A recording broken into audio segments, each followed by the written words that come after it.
Halo, salam jumpa lagi, sahabat Hukum RK. Siang ini kita bertandang ke kantor advokat besar Indonesia yang tidak asing lagi dah. Advokat yang sering menangani perkara-perkara besar, perkara artis, corporate lawyer di mana-mana. Bang Alvin Radian, dan juga sebagai Vice President Kongres Advokat Indonesia. Gimana? Assalamualaikum, Bang Alvin. Waalaikumsalam. Kabar baik. Ini Bang Rudi nih berlebihan nih advokat besar. Aduh. Sehat-sehat. Sehat. Kebetulan saya lagi mulai menyusun buku ini. Ya? Lagi sibuk nyusun buku. Nah, itu memang kita harus perlu saya ini juga nih. Sesama advokat, tapi abang udah duluan susun buku. Mudah-mudahan saya tahun depan udah ada buku lah. Ya? Tahun depan sudah ada buku. Sambil kita mengisi waktu di PPKM ini kan, lumayan itu 1 bulan. Beberapa minggu kemarin merampungkan buku yang tentu menarik ini untuk dibahas. Nah, saya dengan Bang Alvin juga di pengurus Perbakin ya. Perbakin. Dan juga pengurus di Periksa. Jadi Perbakin itu Persatuan Menembak Indonesia. Menembak Indonesia. Periksa itu perkumpulan pemilik izin khusus senjata api Indonesia. Nah, gitu. Ini kita tertarik nih. Jadi ini senjata nih selain bela diri juga ada olahraganya. Ada untuk sipil ya. Kira-kira gimana tuh? Ya, ini saya kebetulan saya masih akan merampungkan aspek hukum atas senjata bela diri. Ini baru. Coba. Ini aspek hukum atas senjata bela diri ya. Khusus bela diri. Gitu ya. Ini ya awal bulan depan lah kita insya Allah rampungkan. Langsungnya. Kalau tadi Bang Rudi coba ingin membahas sebetulnya senjata api ini seperti apa? Seperti apa ya? Yang kita tahu kan yang organik, yang kemudian itu kepemilikannya tentu diatur oleh undang-undang, ya, yang kita tahu khusus untuk kepolisian, TNI, ya kan, dan institusi negara lainnya. Dari segi penggunaan itu berapa klasifikasi? Segi penggunaan, baik institusi atau sipil? Jadi gini, saya cerita dulu sedikit. Ya, boleh. Ya. Jadi untuk undang-undang senjata api yang sebagai induk sumber hukumnya ini dulu ada Undang-Undang Nomor 8 Tahun 1948. Sebagaimana telah dirubah menjadi Undang-Undang Darurat. Nomor 15 Tahun 51. Ya. Turunan dari undang-undang itu ada Perkap. Ya.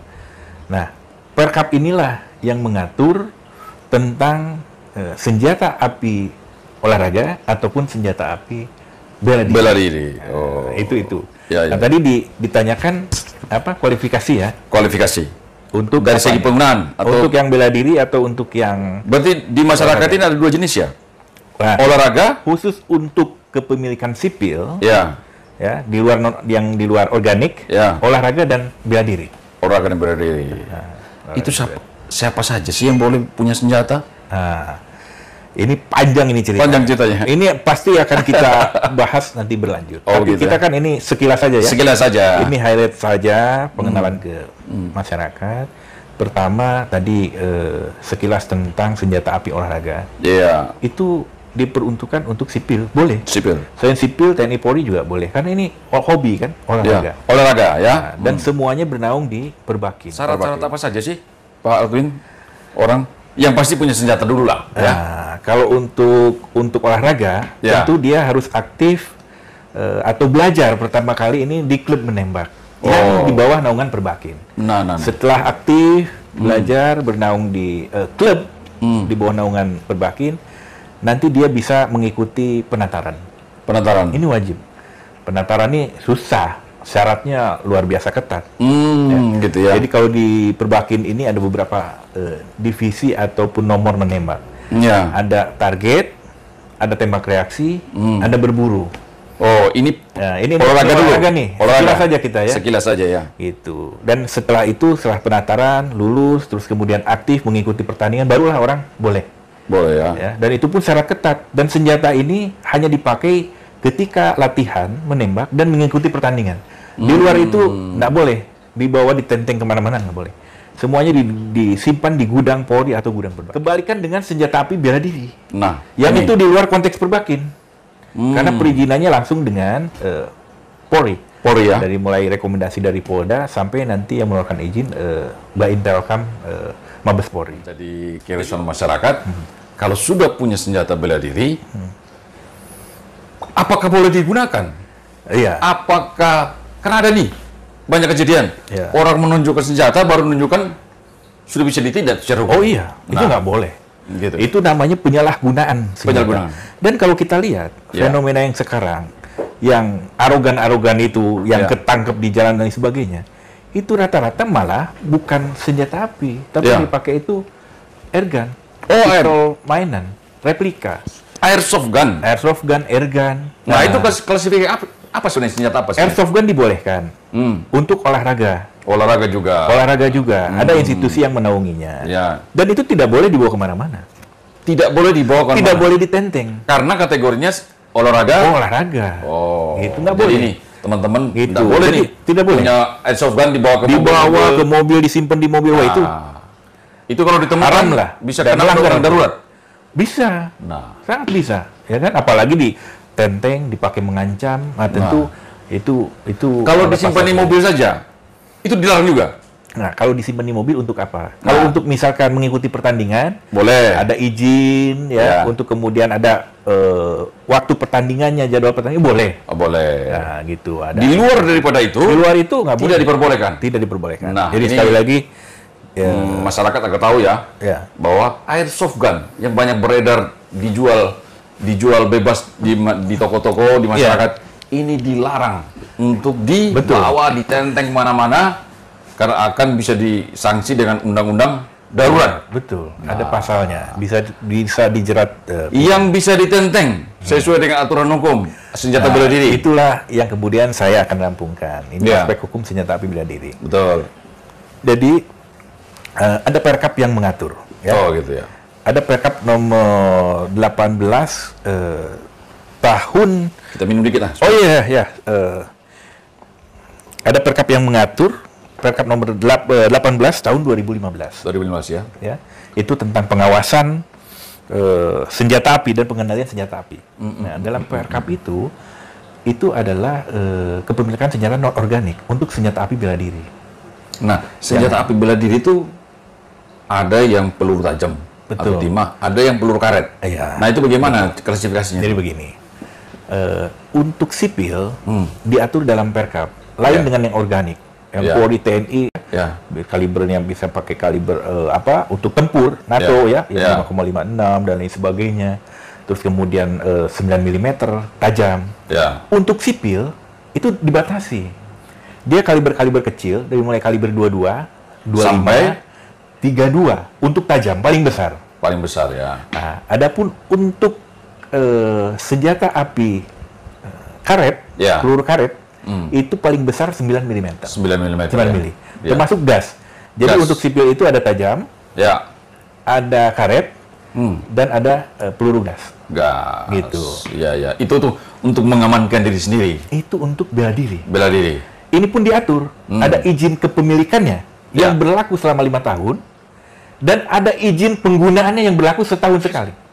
Ini sama seperti STNK motor gitu ya. Ini harus paham. Jadi kalau kita punya izin 5 tahun, izin fix, izin kepemilikan. Izin kepemilikan, bukan izin penggunaan. Nah, ada lagi izin untuk penggunaan. Itu berupa kartu, itu berlaku 1 tahun sekali. Nah, siapa yang keluarkan itu? Misalkan begini, kita sudah punya izin kepemilikan, ya kan? Terus dalam tahun-tahun berikut tidak diperpanjang. Terus kita gunakan. Salah. Artinya izin penggunaan yang 1 tahun sekali harus diperpanjang itu, dia tidak lakukan perpanjangan sehingga tentu tidak punya izin penggunaan, hanya izin kepemilikan. Nah, sekarang masyarakat banyak juga tanya, kira-kira masyarakat siapa sih yang bisa mengajukan izin? Baik profesi atau umur atau usia. Nah, ini nih. Jadi itu diatur. Tidak semua masyarakat umum bisa punya senjata api. Dan memohon untuk pelindungan diri. Nah, kalau ini dikualifikasi, kalau pengusaha ini level direktur. Profesi bisa dokter, bisa advokat. Tentu yang sudah punya jam terbang atau masa dinas yang ya minimal 5 tahun 5 begitu tahun, ya. Jadi bukan misalnya advokat bisa advokat bisa. Advokat bisa. Dan yang ditunjukkan kartu advokatnya. Pimpinan daerah bisa. Pimpinan daerah. Oh, wali gitu kota, wakil wali kota, anggota DPR itu bisa dimohonkan. Yang beresiko. Yang dirasakan dalam kegiatan sehari-harinya berisiko terhadap hal-hal yang mungkin akan terjadi gitu ya. Betul. Nah, itu dimungkinkan. Iya, Dan itu diatur oleh undang-undang. Diatur undang-undang ya. Nah, gitu. Itu diatur. Begitupun dalam hal penggunaan. Ya. Ya kan? Tadi saya bilang ini kadang-kadang bingung kapan menggunakan. Ya. Karena di situ kita dibebankan juga, jangan sampai ini kita dianggap menyalahgunakan. Arogan, menyalahgunakan. Misalkan ketika berhadapan dengan orang dan lain sebagainya, ditenteng, nggak boleh. Betul bahwa senjata api dengan olahraga berbeda. Ya. Olahraga kan harus disimpan. Ya. Kalau yang bela diri, harus melekat. Bisa kita bawa? Harus malah. Oh, lah ini. Nah, ini harus melekat, tapi tidak mencolok, diperlihatkan sehingga menimbulkan kesan intimidasi terhadap orang ini. Nggak boleh. Ya. Nggak boleh. Ya. Tapi dia melekat. Dia melekat ya. Ya, dia bawa itu, tentu jangan sampai mencolok. Gitu. Seperti kejadian yang kita sering dengar di masyarakat, kadang-kadang ada orang di jalan raya serempetan mobil mengeluarkan senjata begini. Oh, itu kejadian itu dia gunakan airsoft gun ya. Kebanyakan airsoft gun. Karena begini, orang-orang yang memohonkan senjata api bela diri itu orang-orang yang punya tanggung jawab, yang siap ya bertanggung jawab penuh terhadap dirinya sendiri secara hukum, dan memang kan ini sulit mendapatkannya. Kenapa sulit? Di situlah letak tadi sistem seleksi. Betul. Yang pantas, orang yang pantas. Iya. Psikologis juga harus betul-betul. Kalau tadi olahraga itu ada penataran, ada apa? Betul. Ini bela diri ini sangat berlapis. Sangat berlapis ya. Jadi tidak mudah. Nggak mudah. Tidak Permohonan, terus kemudian kita akan dites psikotes juga ya. Kejiwaan ya. Terus kemudian skill kita menembak. Ya. Itu akan dites semua. Kalau nggak lulus ya nggak bisa. Belum lagi kemudian ketika kita memohon, memohon, itu aparat kepolisian resort di tingkat kota akan mengecek ya, akan dicek ya, akan memprofiling kita, kapasitasnya kita seperti apa, ya kan? Track recordnya bagaimana? Track recordnya dan lain sebagainya. Sehingga naiklah kemudian hasil cek itu ke Polda. Dari Polda mereka akan memberikan rekomendasi. Rekomendasi ini diberikan atau kemudian rekomendasi untuk tidak diberikan. Memberikan rekomendasi ini ke Mabes Polri. Jadi sangat panjang betul. Sangat panjang ya. Artinya orang yang sudah mendapat izin itu dia akan jaga betul ya. Amanahnya, tanggung jawabnya secara hukum begitu. Diberikan. Iya. Jadi dia akan jaga betul tanggung jawab kepemilikannya senjata apinya. Dan kan tentunya juga nggak sembarangan. Selain tadi syarat, juga secara ekonomi dan sebagainya, bukan orang yang pastilah karena senjata ini juga mahal ya. Iya, mahal. Saya mau tanya, diatur di mana? Jika kita sudah punya senjata bela diri, tiba-tiba kapan kita gunakan? Tiba-tiba ada yang maling ke rumah, tiba-tiba kita di jalan mau dikeroyok atau mau diancam, apa tindakan kita? Nah, itu tuh. Jadi begini. Nah, gitu. Namanya saja izin senjata api bela diri. Artinya kalau sudah bela diri itu ketika dalam kondisi yang sudah terancam. Sangat terancam. Oh, terancam. Sudah sangat terancam. Ya. Katakanlah kalau kemudian Bang Rudi di tengah jalan ada orang iseng, satu orang ganggu segala macam. Ya, itu nggak boleh tiba-tiba mengeluarkan senjata api. Nggak boleh ya? Tidak boleh. Itu tidak berimbang. Karena tidak sangat terancam. Ya, betul. Ya. Misalkan mungkin kita orang bisa diganggu nih. Ya. Saling senggol. Nggak boleh juga. Ya, saling senggol. Nggak boleh mengeluarkan. Kalaupun terjadi perkelahian aja tangan kosong. Nggak boleh mengeluarkan tindakan. Iya. Karena tidak berimbang, tidak dalam kondisi terancam. Iya, belum saatnya itu dipakai atau digunakan. Lain kondisinya ketika misalkan kita keluar dari ATM, tiba-tiba di luar itu sudah ada orang yang menodongkan pisau. Nah, itulah. Itu sudah masuk pada kategori unsur overmah. Dalam keadaan memaksa. Keadaan memaksa, betul. Jadi itu diatur dalam KUHP. Ada dalam pasal 48 dan 49. Ada dalam kondisi overma, kondisi memaksa, dan ada dalam kondisi bela paksa. Nah, ini beda nih. Nah. Ini perlu kita lihat ini. Nanti ada dalam KUP, pasal berapa tadi? Pasal 48. 48 dan 49. Antara overmark dan bela paksa. Nah, gitu. Ngopi dulu kita. Oh, ya ngopi. Aduh, ini semakin asik ini. Ngopi dulu. Ini kan kita harus tahu benar ini. Gitu ya. Nah, ini bela paksa dan overmark. Nah, ini definisi dari itu atau penjabarannya? Ya. Jadi di dalam tadi ya soal regulasi diatur dalam Perkap. Ya, dalam Perkap Perkapolri. Ya. Yang nomor 18. Jangankan senjata api. Ya. Jangankan senjata api. Orang dalam kondisi tertentu karena terpaksa membela diri, misalkan dengan pisau yang ada. Ya.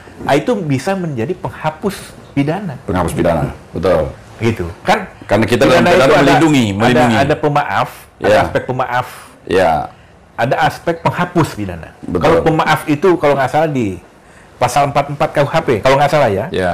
Itu ketika seseorang tidak bisa dimintai pertanggungjawaban karena kondisi kejiwaan. Nah, orang gila itu ya. Itu dasar pemaaf dalam hukum pidana. Betul. Atau menjalankan perintah undang-undang. Betul. Dalam artian Agujo lah ya misalnya Polri dalam keadaan perang. Eksekusi. Nah, itu lain. Kalau ini dasar penghapus pidana. Dasar penghapus pidana.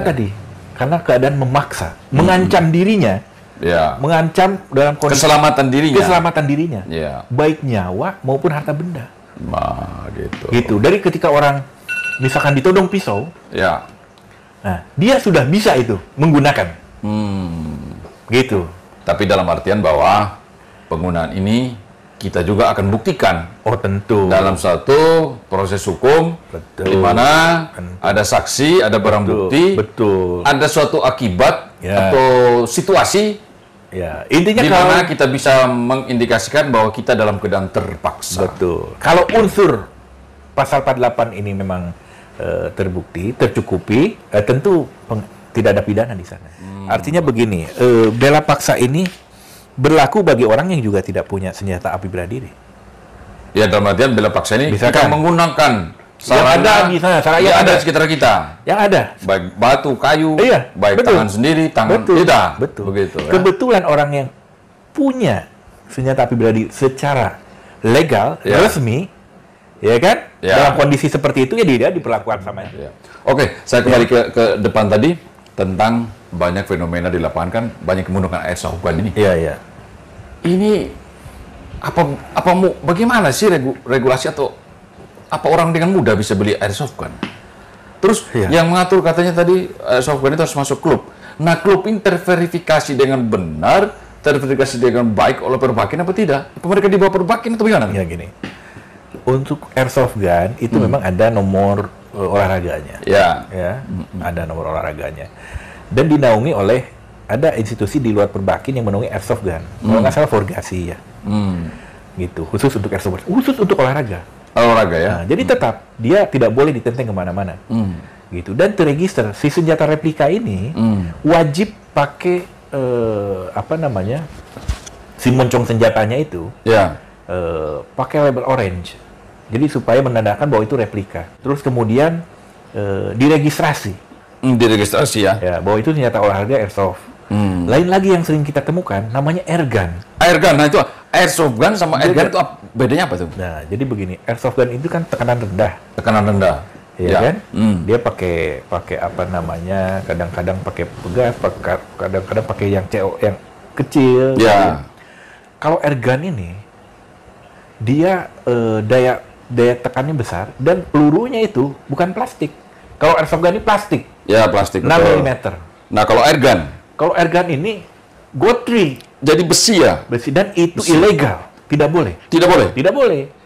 Baik itu untuk bela diri ataupun untuk olahraga. Oh, tidak boleh. Airgun itu tidak boleh. Ilegal. Berarti airgun itu memang dilarang? Dilarang. Jual pun dilarang? Betul. Apalagi penggunaannya? Airgun ini yang bertekanan tinggi dan pelurunya itu peluru gotri. Jadi masyarakat kalau punya airgun ataupun juga silakan dimusnahkan atau diserahkan aja, jangan dipergunakan. Betul. Tapi seringkali airgun ini pembahasannya sama dengan untuk olahraga, untuk semacam air rifle, ya, itu disebut juga airgun juga. Ya. Gitu. Tapi airgun yang tidak berpopor, bertekanan tinggi dan memakai gotri, ya itu ilegal. Dilarang.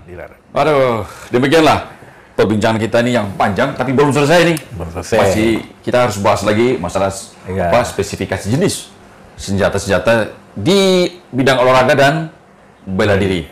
Dan juga kita akan bertanya nanti, apa orang diberi izin bisa dicabut tak? Ya. Sahabat RK, kita jumpa di sesi berikutnya. Subscribe, comment, and share.